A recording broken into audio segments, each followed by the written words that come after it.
तर नमस्कार मित्रांनो, मी सौरभ बिरारी आणि माझ्या एका नवीन व्हिडिओमध्ये मी तुमचं स्वागत करतो। तर मित्रांनो, तुम्ही याच्या आधीचा व्हिडिओ बघितला असेल तर मला बोललो तुम्ही संध्याकाळी एक नाईट मार्केट आहे, टेम्पल स्ट्रीट नाईट मार्केट म्हणून। तर तिथे जाणार आहे मी। तर आता संध्याकाळी मी आलेलो आहे टेम्पल स्ट्रीट नाईट मार्केटला। तुम्हाला पूर्ण नाईट मार्केट दाखवतो मी। तर स्ट्रीट फूड पण भरपूर आहे पाठीमागे आणि त्याच्यानंतर पूर्ण शॉपिंगचं आहे अजून। तुम्हाला दाखवतो पूर्ण एंट्री। हे बघा, इथून एंट्री आहे आणि हे नाईट मार्केट आहे पूर्ण। तर दुपारपासूनच चालू होऊन जातं। तर भरपूर गोष्टी इकडे तुम्हाला दाखवतो मी सर्व। तर शिमशा सुईपासून जॉर्डन म्हणून स्टेशन आहे, जॉर्डन स्टेशनपासून तुम्ही 100-200 मीटर चालत आले का तुम्हाला हे नाईट मार्केट मिळेल। तर आता पूर्ण दाखवतो तुम्हाला काय काय इकडे। ते बघा, हे सर्व फूडचे स्टॉल आहे इथे। तर आत्ताच आम्ही इथे कॉफीचा व्हिडिओ बनवला, फेसबुकला बघायला मिळेल तुम्हाला। ते बघा, इथे आयरिश कॉफी मिळते। त्याच्यानंतर इकडे बघा, हे कॉटन कॅन्डीचं तर मशीनच आहे इथे।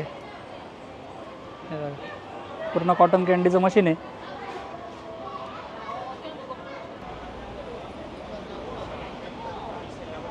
बाकी बघूयात आता इकडे काय काय मिळतं। तर हे बघा, हे स्ट्रॉबेरी आहे, द्राक्ष आहे आणि शुगर सिरपमध्ये बुडवतात। हाऊ मच फॉर दिस? 30। तर 300 रुपयाला बघा फक्त एक स्ट्रॉबेरी, 2 द्राक्ष आणि एवढी एवढी संत्री 300 रुपयाला आहे। ते बघा, हे पण दिस वन ऑल्सो 30, 50। तर 500 रुपयामध्ये तुम्हाला 4 स्ट्रॉबेरी खायला भेटतील फक्त, ते पण साखरेच्या पाण्यात बुडवलेलं आहे। ते एवढं महाग आहे इकडे।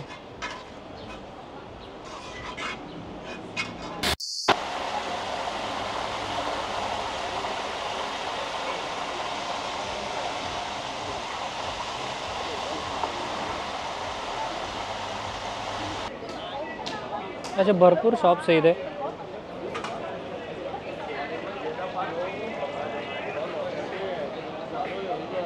बाकी आपलं इंडियन फूड पण मिळतं इकडे।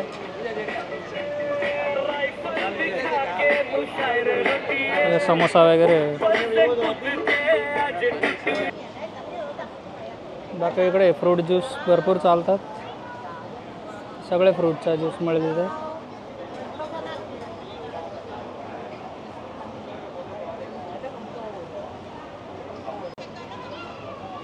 तर इथले असं फूड आहे ना, ते बघा, आपले शिंपले जे असतात ते ऑयस्टर, ते ऑयस्टरमधून ते पूर्ण।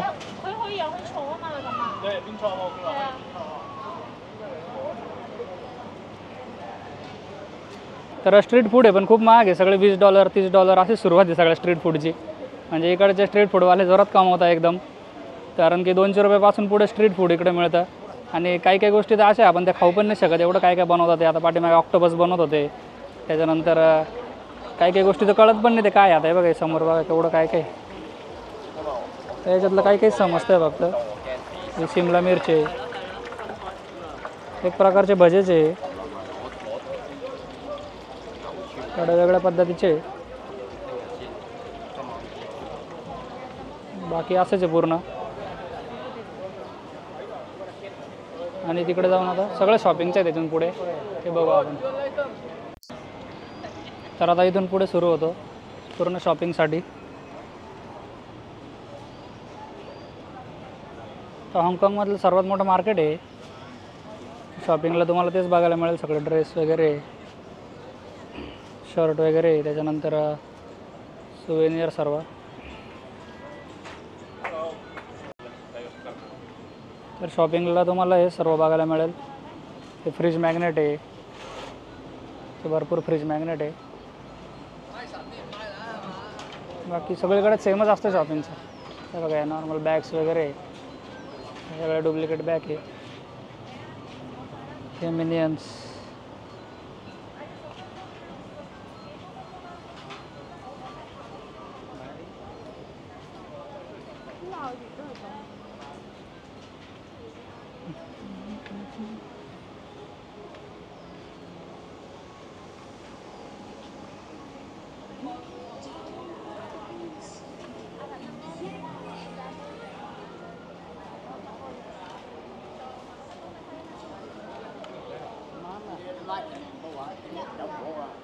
मसाजर वगैरे इथे। कुठे पण जातो मी टुरिस्ट प्लेसवर सेमच बघायला मिळतं, फक्त ज्या देशात आपण जातो त्या देशातले थोडेसे स्पेशल वेगवेगळे बघायला मिळतं आपल्याला. हे बघितले चॉपस्टिक्स वगैरे भरपूर ठेवलेले त्यांनी.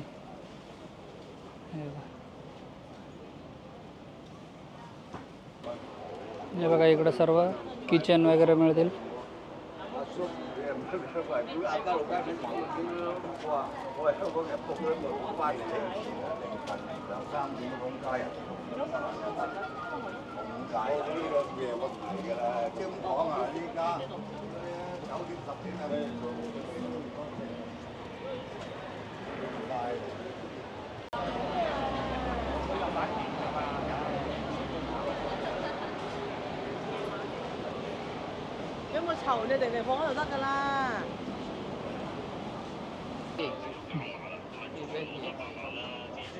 बघा बॅग बघा कशा आहे, छोट्या छोट्या बॅग्स मस्त. तर मित्रांनो आता मार्केट वगैरे सर्व फिरून झालं आहे, तर शॉपिंगसाठी भरपूर आहे तिकडे गोष्टी आणि जास्त महाग पण नाही आहे, नॉर्मल रेट्स आहे बाकी ठिकाणीपेक्षा. आणि स्ट्रीट फूडसाठी पण आहे, पण आपलं इंडियन तर एकच होतं फक्त, तिथं पाणीपुरी समोसा वगैरे होता, ते पण पाकिस्तानी माणसाचं होतं, इंडियन फूड ठेवत होता तो. तर इकडून आम्ही दुसऱ्या ठिकाणी चाललेलो आहे आता. तर तिकडे जाण्यासाठी आम्ही बस घेतली इकडून, मला बस दाखवतो मी. डबल डेकर बस असतं इथे बघा, अशा पद्धतीच्या बस आहे सर्व. पब्लिक ट्रान्सपोर्ट खूप प्रमोट केलेलं आहे इकडे यांनी. आणि ते जे ऑक्टोपस कार्ड आहे मी तुम्हाला दाखवलं होतं, ते ऑक्टोपस कार्ड सगळीकडे चालतं, तर बसमध्ये पण तुम्ही यूज करू शकता ते. आणि बाकी तर तुम्ही टॅक्सीने वगैरे जाऊच नका, टॅक्सीने खूप पैसे लागतात. सिंगापूरला पण तसंच होतं, जपानला पण तसंच होतं, कारण की लोकांनी जास्तीत जास्त पब्लिक ट्रान्सपोर्ट यूज करावा, त्याच्यामुळे यांनी रेट्स वाढवलेले सगळीकडचे. पण जर तुम्ही बसने वगैरे फिराल तर एकदम कमी पैसे लागतील. मेट्रोने जर गुगल मॅपवरती जे पण तुम्हाला जवळ दिसेल त्याच्याने तुम्ही जाऊ शकता जवळ. बाकी तर मस्त आहे इकडे. आणि कार वगैरे खूप कमी आहे, हे पब्लिक ट्रान्सपोर्टच जास्त बघायला मिळतील तुम्हाला.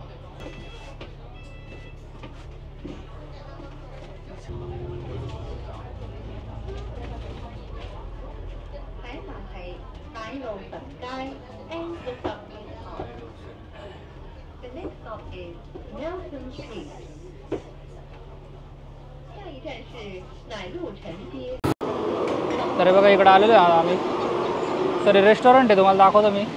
ते बघा हे रेस्टॉरंट आहे, गर्दी बघा किती इथे, एवढी वेटिंग लागलेली आहे मध्ये जाण्यासाठी आणि ऑलरेडी भरपूर लोक जेवतात आहे.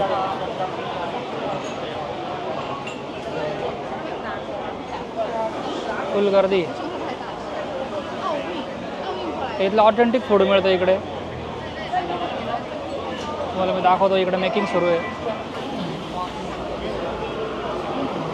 ते बघा असं काहीतरी वेगळंच खातं इथले लोक.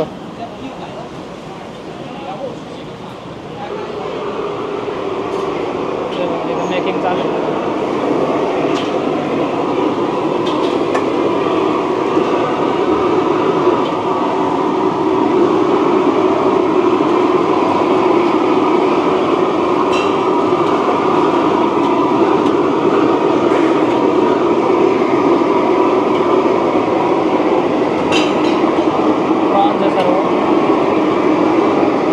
मित्रांनो आता आम्ही आमच्या हॉटेलच्या एरियामध्ये आलो आहे आणि मागे जे तुम्हाला ते रेस्टॉरंट दाखवलं मी, तर ते ऑथेंटिक रेस्टॉरंट होतं एकदम, त्याच्यामुळे ते लोक काही पण खातात, ते खाऊच नाही शकत आपण.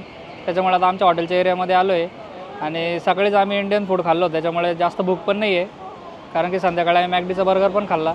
त्याच्यामुळे आता जाता जाता आम्हाला एक पिझ्झा शॉप दिसलं आहे.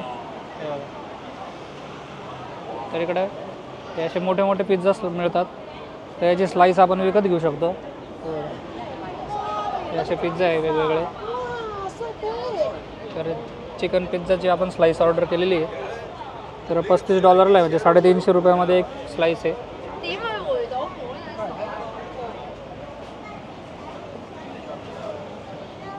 पिझ्झा आला का दाखवतो मी, मस्त आहे एकदम.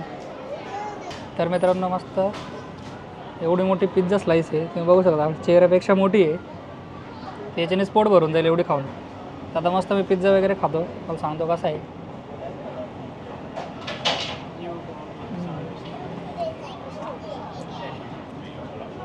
मस्त आहे. तुम्ही कोणत्या पण कंट्रीत गेले ना तिथले ना लोकल शॉप जास्त पिझ्झाचे नक्की ट्राय करत जा, काहीतरी वेगळं ट्राय करायला मिळतं. आपले जे नॉर्मल आपण खातो ते तर खातोच आपण, पण याची टेस्ट वगैरे खूप वेगळे असते, त्याच्यामुळे तुम्हाला नक्की रिकमेंड करेल मी. बाकी तुम्हाला आत्ताचा व्हिडिओ कसा वाटला मला कमेंट बॉक्समध्ये नक्की कळवा. आणि आता आपण भेटूया आपल्या पुढच्या व्हिडिओमध्ये. तोपर्यंत धन्यवाद.